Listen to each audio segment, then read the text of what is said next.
C'était une soirée paisible. Le soleil commençait à peine à se coucher derrière les collines, projetant une douce lueur orange sur notre quartier tranquille. J'étais dans la cuisine en train de préparer le dîner, tandis que le bourdonnement doux de la radio jouait en arrière-plan. Mon fils, Eric, venait de rentrer de l'université pour le week-end. Il y avait une énergie calme et réconfortante dans la maison, une sorte de paix qui vient avec la familiarité. Eric avait grandi rapidement, il me semblait que c'était hier qu'il était encore un enfant, me suivant partout dans la maison, posant des questions interminables sur la vie. Maintenant, à 21 ans, il n'était plus le petit garçon dont je me souvenais, mais un jeune homme fort, confiant, parfois, sans s'en rendre compte, distant. La dynamique entre nous avait changé au fur et à mesure qu'il mûrissait, et c'était quelque chose auquel je m'habituais encore. Le dîner était prêt, et je l'ai appelé depuis le salon. En nous asseyant à table, j'ai remarqué la façon dont il me regardait, différente, intense, d'une manière qui m'a fait hésiter. Je l'ai d'abord ignoré, pensant que c'était mon imagination. Nous avons parlé de ses cours, de ses amis et de combien la maison lui manquait, mais la façon dont il parlait, la manière dont ses yeux restaient un peu plus longtemps que d'habitude sur les miens, me faisait ressentir quelque chose que je ne parvenais pas tout à fait à identifier. Après le dîner, nous avons décidé de regarder un film ensemble, une habitude que nous avions avant qu'il ne parte pour l'université.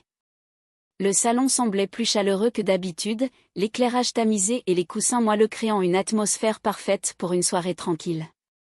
Je ne me souvenais plus de la dernière fois que nous avions passé une soirée aussi paisible ensemble.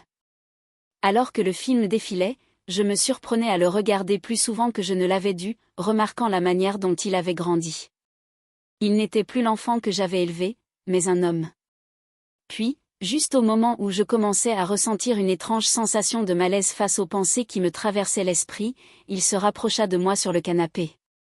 Au début, je pensais que c'était innocent, mais ensuite, sa main effleura la mienne, et une étincelle me traversa, quelque chose d'électrique, quelque chose que je savais que je ne devais pas ressentir. J'ai rapidement retiré ma main, surprise par l'intensité du moment. « Qu'est-ce qui ne va pas, maman ?» demanda-t-il, sa voix douce, presque inquiète. Je le regardais, le cœur battant à tout rompre, sans savoir quoi dire. « Rien, mon chéri, juste fatigué, c'est tout », ai-je répondu, essayant de dissiper le malaise et espérant qu'il n'avait pas remarqué la tension entre nous. Mais je savais que quelque chose avait changé à ce moment-là, quelque chose que nous ne pouvions pas ignorer. La ligne entre mère et fils s'était estompée, et bien qu'aucun de nous n'ait franchi cette limite, l'air était lourd de pensées non exprimées. Nous sommes restés là, en silence, le film jouant en arrière-plan, mais aucun de nous ne prêtait vraiment attention. Je me suis levée, lui disant que j'avais besoin d'aller me coucher tôt. Mais en m'éloignant, je ne pouvais m'empêcher de sentir que quelque chose avait basculé entre nous. En me couchant cette nuit-là, mon esprit était en ébullition. Je savais que je ne pouvais pas laisser ce sentiment grandir, je devais prendre mes distances pour notre bien à tous les deux. Mais au fond de moi, je n'étais pas sûre de savoir comment. Le lendemain matin, je me suis réveillée avec un sentiment d'inquiétude. Les événements de la veille rejouaient encore et encore dans ma tête. J'ai essayé de chasser cette sensation, me convainquant que tout cela n'était que dans ma tête. J'étais sa mère, rien de plus, rien de moins. Je l'aimais profondément, mais pas d'une manière qui pourrait être mal interprétée. J'étais irrationnelle, me disais-je. Eric était déjà debout lorsque je suis descendue, assis à la table de la cuisine avec une tasse de café. Il m'a salué avec un sourire, comme si de rien n'était. Peut-être que tout cela n'était vraiment rien, juste un moment étrange que moi seule avais remarqué. J'ai décidé de mettre cela de côté, au moins pour l'instant. « Bonjour », ai-je dit, forçant un sourire et essayant de paraître aussi normal que possible. « Bonjour, maman », répondit-il, sa voix décontractée et sereine. « Je pensais faire une randonnée plus tard, tu veux venir avec moi ? » Une randonnée ? Cela faisait des lustres que nous n'avions pas fait quelque chose comme ça ensemble. J'hésitais un instant, incertaine de vouloir passer plus de temps seule avec lui après ce que j'avais ressenti la nuit dernière. Mais je me rappelais que c'était juste une mère et son fils qui passaient du temps ensemble. Il n'y avait rien de mal à cela. « Et d'accord », ai-je dit, ça semble bien. Plus tard dans l'après-midi, nous avons conduit jusqu'à un sentier à proximité, un endroit où nous étions allés de nombreuses fois lorsqu'il était plus jeune. L'air était frais, le ciel d'un bleu éclatant, et pendant un moment, tout semblait normal. Nous marchions côte à côte, parlant de tout et de rien, des souvenirs, de ses projets d'avenir, les petites discussions habituelles. Je me suis surprise à rire, me sentant plus à l'aise avec lui, pensant que j'avais peut-être réagi de manière excessive l'année précédente. Mais au fur et à mesure que nous avancions le long du sentier, il y avait des moments où notre conversation s'interrompait, laissant un silence qui semblait plus lourd qu'il ne l'aurait dû. À un certain point, alors que nous atteignions une clairière offrant une vue magnifique sur la vallée en contrebas, Eric s'arrêta de marcher et se tourna vers moi. « Tu as toujours été là pour moi, maman, » dit-il, sa voix douce mais sérieuse. Il y avait quelque chose dans son ton qui me prit au dépourvu, une vulnérabilité qui me fit mal au cœur. Je souris, essayant d'alléger l'atmosphère. « Eh bien, tu n'auras pas à t'inquiéter de ça de sitôt, plaisantai-je. Je ne vais nulle part. » Il ne rit pas. Au lieu de cela, il fit un pas de plus vers moi, ses yeux fixant les miens. « Non, je suis sérieux, continua-t-il. Tu as toujours été plus que ma mère. Tu as été tout pour moi. » Je me figeai. Ces mots flottèrent dans l'air, lourds de sens, et je n'étais pas prête à affronter cette réalité. Je scrutais son visage, cherchant un signe qu'il était simplement sentimental, que c'était juste un moment innocent d'affection. Mais il y avait quelque chose dans ses yeux, quelque chose qui fit à nouveau battre mon cœur plus vite. « Eric, dis-je, ma voix à peine audible. Tu sais combien je t'aime, n'est-ce pas ? » Bien sûr, répondit-il, s'avançant encore plus près. Je t'aime aussi, plus que tu ne le penses. Mon pouls s'accéléra. Ce n'était pas ainsi qu'une mère et un fils étaient censés se parler ni se regarder. Mon esprit criait à mon corps de reculer, de mettre de la distance entre nous, mais je me sentais figée sur place. Je pense qu'on devrait rentrer, dis-je, ma voix tremblante. Il commence à se faire tard. Mais avant que je puisse faire un mouvement, il tendit la main et prit doucement la mienne. Le geste semblait innocent, mais la manière dont il me tenait, la façon dont son pouce caressait lentement ma peau, fit se tordre mon estomac d'une manière que je ne pouvais pas ignorer. « Maman, » dit-il doucement, sa voix pleine de quelque chose que je n'arrivais pas à définir. Je ne sais pas comment le dire, mais j'ai ressenti quelque chose que je ne devrais pas. Et je pense que tu l'as ressenti aussi. La panique m'envahit. Je retirai ma main, faisant un pas en arrière, mon cœur battant à tout rompre dans ma poitrine. « Eric, arrête, dis-je, ma voix tremblante. Tu ne le penses pas. Tu es confus. » Il me regarda, son expression mêlant confusion et douleur. « Je ne suis pas confus, maman. Je sais ce que je ressens. »« Non, » dis-je en secouant la tête. « Ce n'est pas juste. Tu es mon fils, nous ne pouvons pas. » Je n'arrivais même pas à terminer ma phrase, les mots étant trop dangereux, trop lourds pour être prononcés à haute voix. Eric prit une grande inspiration, son visage assombri par l'émotion. « Je sais que ce n'est pas juste, mais je ne peux pas contrôler ce que je ressens, et je ne pense pas que tu le puisses non plus. » Les larmes montaient dans mes yeux alors que je luttais pour garder mon calme. Cela ne pouvait pas arriver. Je devais arrêter cela avant que ça n'aille plus loin, avant que nous ne franchissions une ligne qu'on ne pourrait jamais retraverser. « Je suis ta mère, » dis-je, ma voix brisée, « et je t'aime, mais pas de cette façon. » Je ne peux pas, nous ne pouvons pas, les mots restèrent suspendus entre nous, lourds et étouffants. Je voyais la douleur dans ses yeux, la façon dont ses épaules s'affaissèrent en signe de défaite. Il hocha lentement la tête, regardant le sol comme s'il avait honte. « Je suis désolé, » murmura-t-il. « Je ne voulais pas. Je ne voulais pas te mettre mal à l'aise. » Je déglutis péniblement, essayant de contenir le tourbillon d'émotions qui m'envahissait. « Ce n'est rien, » dis-je doucement, même si je n'étais pas sûre que ce soit vraiment le cas. « Rentrons à la maison. » Le trajet du retour fut étouffant de silence. Eric ne prononça pas un mot, et moi non plus. Le poids de ce qui avait été dit sur le sentier planait lourdement entre nous, rendant chaque seconde qui passait insupportablement longue. Je gardais les yeux fixés sur la route, mon esprit en ébullition, essayant de comprendre ce qui venait de se passer. Je n'arrivais pas à croire les mots qui étaient sortis de sa bouche, les sentiments qu'il avait avoués. C'était comme si tout ce que je pensais savoir de notre relation avait été bouleversé.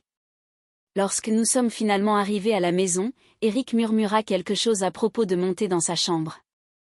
Je ne l'en empêchais pas alors qu'il disparaissait à l'étage. Je m'effondrais sur le canapé, mon corps tremblant sous l'effet des émotions que j'avais réprimées depuis ce moment sur le sentier.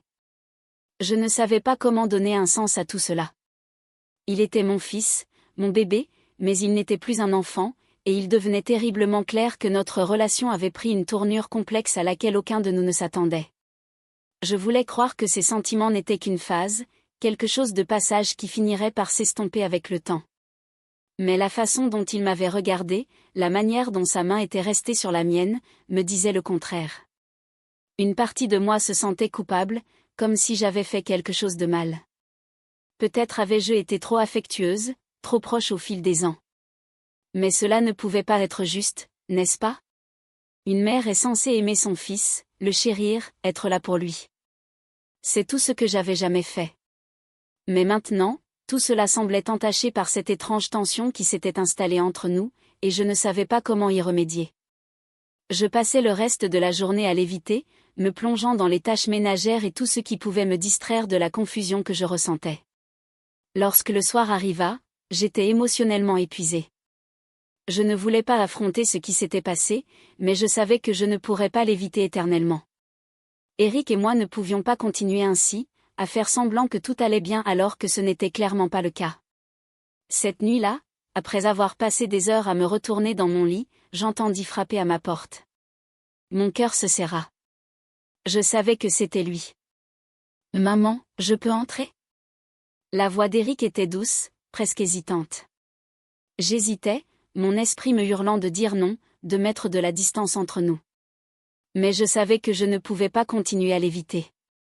Il fallait que je fasse face à cette situation, aussi inconfortable soit-elle. « Entre » dis-je doucement, en me redressant dans le lit et en tirant les couvertures autour de moi, comme si elles pouvaient me protéger de la tempête émotionnelle qui s'apprêtait à se déchaîner. Eric entra dans la pièce, paraissant aussi désemparé et incertain que je me sentais. Il resta debout à l'entrée de la chambre pendant un moment, ne sachant pas vraiment quoi faire. Après quelques secondes, il s'assit au bord du lit, mais garda ses distances. « Je suis désolé, dit-il, sa voix lourde de regret. Je n'aurais pas dû dire ce que j'ai dit plus tôt. Je ne sais pas ce qui m'a pris. Je hochai lentement la tête, cherchant les bons mots. Je sais que c'est déroutant, dis-je, mais ce qui s'est passé tout à l'heure, ça ne doit plus se reproduire. Eric, nous devons être prudents. Ce n'est pas comme ça que les choses doivent être. Je sais, murmura-t-il, les yeux baissés, mais c'est si difficile, maman. Je ne sais pas pourquoi je ressens ça. J'ai essayé de le repousser, mais ça revient sans cesse. Ces mots frappèrent quelque chose de profond en moi. Je ressentis une immense tristesse pour lui et pour nous deux. En réalité, ce n'était pas une situation à laquelle je m'étais imaginé confronté un jour, mais nous y étions, piégés dans un enchevêtrement d'émotions que ni lui ni moi ne savions démêler. « Je suis ta mère », dis-je à nouveau, ma voix douce mais ferme. « C'est tout ce que je pourrais jamais être, tu le sais, n'est-ce pas ?» Il me regarda, ses yeux remplis de douleur, mais il hocha la tête. « Je le sais, dit-il. Je ne veux pas te perdre. » « Tu ne me perdras pas, le rassurai-je, mais il faut qu'on fixe des limites, Eric. Nous nous aventurons sur un terrain dangereux. » Un instant, un silence s'installa entre nous, la tension de tout à l'heure planant encore. Mais il y avait aussi une compréhension tacite que les choses ne pouvaient pas continuer ainsi. Nous le savions tous les deux, même si aucun de nous ne voulait vraiment l'admettre. « Peut-être que tu devrais retourner à l'université demain, suggérai-je doucement. Je pense que nous avons tous les deux besoin de temps pour réfléchir et prendre du recul. » Eric hocha lentement la tête, bien que je puisse lire la tristesse dans ses yeux. « Oui, tu as peut-être raison, » dit-il d'une voix basse. Le lendemain matin, je l'observais alors qu'il préparait ses affaires. L'atmosphère entre nous était lourde, pleine d'émotions non résolues. J'avais envie de le prendre dans mes bras, de lui dire que tout irait bien, mais je n'y arrivais pas, pas après tout ce qui s'était passé. Lorsque finalement il quitta la maison, celle-ci sembla plus vide qu'elle ne l'avait été depuis des années. Je restais assise sur le canapé, regardant par la fenêtre, essayant de comprendre tout ce qui s'était passé. Je savais que nous avions pris la bonne décision en mettant de la distance entre nous, mais cela ne rendait pas les choses plus faciles pour autant. La relation entre une mère et son fils était censée être simple, pure. Pourtant, la nôtre était devenue quelque chose de bien plus complexe, quelque chose que ni l'un ni l'autre ne savait comment gérer. Au fil des jours, j'essayais de reprendre ma routine habituelle, mais ce n'était plus pareil. La maison était trop silencieuse sans lui, et je me surprenais à penser à lui plus que je ne l'aurais dû. J'avais espéré que la distance nous aiderait à clarifier nos sentiments, que cela nous permettrait de retrouver un certain équilibre. Mais au fond de moi, je savais que les choses ne redeviendraient jamais comme avant. Quelque chose avait changé entre nous, quelque chose que nous ne pourrions jamais défaire, et je n'étais plus sûre de ce que l'avenir nous réservait. Merci d'avoir écouté mon histoire. N'oubliez pas de vous abonner pour d'autres vidéos comme celle-ci.